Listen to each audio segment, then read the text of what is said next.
काय प्रश्न विकत घेणाऱ्यांचा नाहीये, विकल्या जाणाऱ्यांचा आहे.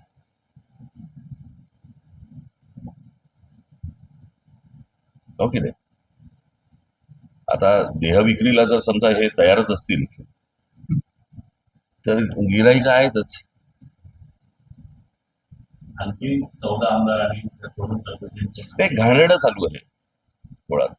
हे कुठच्या प्रकारचं राजकारण सुरू आहे आणि हे मला असं वाटतं यामध्ये लोकांमध्ये जर समजा तुम्ही जाताच पत्रकार म्हणून जाताच लोकांमध्ये संताप आहे या गोष्टींचा. म्हणजे लोकांनी उन्हातानात उभं राहायचं. लाईट बंद कर रे तुझा, लाईट बंद कर तुझा. एवढ्या लाईट मध्ये तुझं एवढंसा काजवा काय टिव टिव करतो रे मोबाईलचा.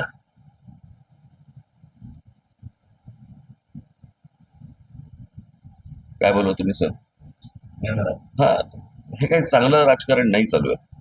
आणि याचा भविष्यात आत्ता जे काही भारतीय जनता पक्ष पायंडे पाडतंय काय, हा मी मागे पण म्हटलं होतं की ते आपण पत्त्याचा बंगला करायचं ना पूर्वी, पत्त्याचा तसा हा उलटा आहे. त्याच्या खालचा जो पत्ता आहे तो नरेंद्र मोदींचा आहे. तो एकदा सटकला की सगळं कोलॅप्स आहे. कळलं का?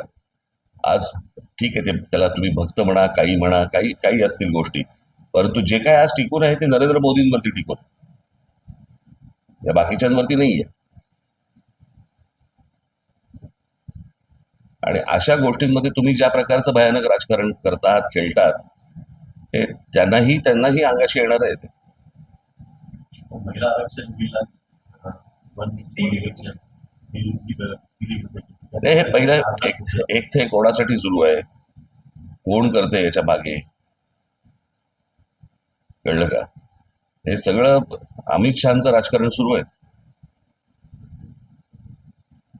मी मागे आता माझ्या भाषणात म्हटलं नाही का, आता शिवसेनेचे 6 खासदार फोडले, भाजपमध्ये का नाही गेले? टीएमसीचे 22 खासदार फुटले, वेगळा गट का केला?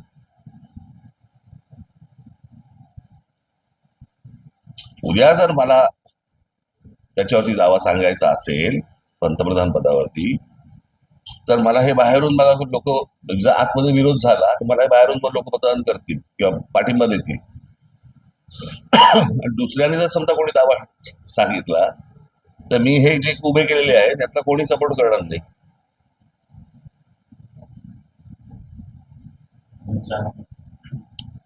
नाही, मी मगाशी म्हटलं ना, ज्यावेळेला तुम्ही समोरचे ज्याला विरोधक संपवता त्यावेळेला विरोधक हे तुमच्या दुश्मन तुमच्यातच तयार होतात. ते चित्र आता तुम्हाला महाराष्ट्रात आणि देशात सर्व ठिकाणी तुम्हाला दिसेल, अगदी खालपर्यंत दिसेल तुम्हाला. बेधुंद सत्ता ज्या वेळेला येते त्यावेळेला माणसं अशी वागायला लागतात.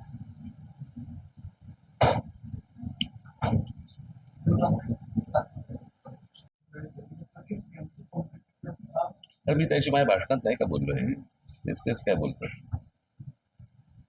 पाऊस पहिल्याच पावसामध्ये मुंबई आधी मुंबई बऱ्याच आणि ते बऱ्याच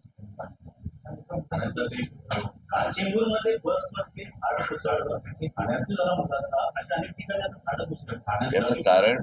याचं कारण तुम्हाला आठवत असेल कदाचित, किंवा तुम्हाला मी गेली अनेक वर्ष या सगळ्या शहर कसं उभं राहतं, कसं उभं राहिलं पाहिजे याच्यावरती अनेकदा मी बोलत आलेलो आहे.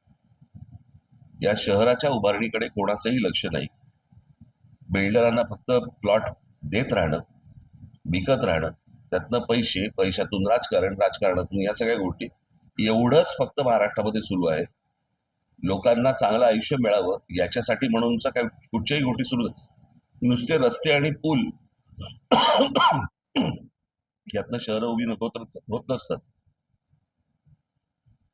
आपल्याकडे डेव्हलपमेंट प्लॅन येतो पण टाउन प्लॅनिंग होत नाही. आणि त्याच्यामुळे कुठेही रस्ते बांधा, तर किती उंचावरती बांधताय, त्याच्यात पाणी कसं जात आहे, वेगळा विषय आहे. मी तुम्हाला एक तासभर बोलू शकेन. अख्खा कोणाचं लक्षच नाही हो. फोडाफोडीचं राजकारण, राजकारणाचा पैशाबंद राजकारण, एवढंच फक्त सुरू आहे महाराष्ट्रामध्ये आणि देशामध्ये. निवडणुका. येणाऱ्या काळात सिमेंटच्या जंगलातच आपल्याला राहायला लागेल का? आता कुठे राहताय? सिमेंटवरतीच नाही, आता कुठे राहताय? येणाऱ्या काळात वाढत चालली. मग आता कुठे राहताय? कुठे आता तुम्ही? झाडांच्या जंगलात?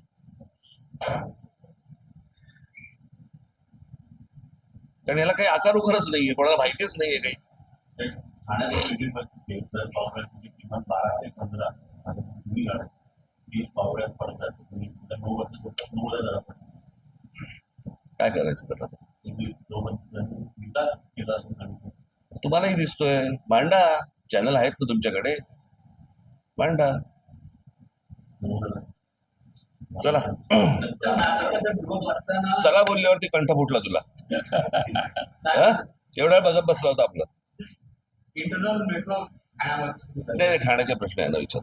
राम मंदिराचा 700 कोटींचा निर्माण. काल लिहिलंय की मी त्याच्यावरती. टीव्हीचे पेपर फुटलेले आहेत. त्याच्यावरती पण लिहिलं, सर, मुख्यमंत्री एकनाथ बोललो ना त्याच्यावरती तुम्हाला. मुख्यमंत्री एकनाथ शिंदे पुन्हा मुख्यमंत्री होते का या सगळ्या ते आज दिल्लीला होते.